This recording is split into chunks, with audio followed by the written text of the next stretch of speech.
শুনুন, আপনার কষ্টটা শেষ হতে চলেছে।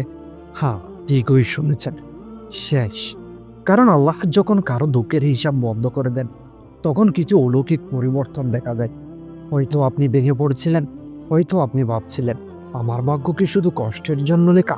কিন্তু না, আল্লাহ কাউকে কখনো চিরদিনের জন্য কষ্টে রাখেন না। যখন আপনার কষ্ট শেষের দিকে আসে, প্রথম লক্ষণ হয় আপনার মন ভারী থাকলেও হঠাৎ এক ধরনের অদ্ভুত শান্তি অনুভব করেন, কারণ এটি আল্লাহর পক্ষ থেকে ইশারা। দ্বিতীয় লক্ষণ, যেই সব দরজা আগে বন্ধ ছিল সেগুলো একটু একটু করে খুলতে শুরু করবে। ছোট ছোট সহজতা আসবে, আপনি নিজেও বুঝতে পারবেন কিছু একটা বদলাচ্ছে। তৃতীয় লক্ষণ, আপনার মন তাওবা, নামাজ, ইবাদতের দিকে ঝুঁকতে শুরু করবে। এটাই সবচেয়ে বড় নিশানি, আল্লাহ আপনাকে টেনে নিচ্ছেন সেই জায়গায় যেখান থেকে সুখ শুরু হয়।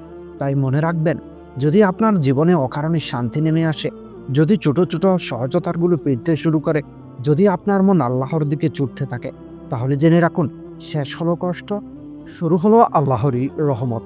ধৈর্য ধরুন, আল্লাহ কখনো দেরি করেন না।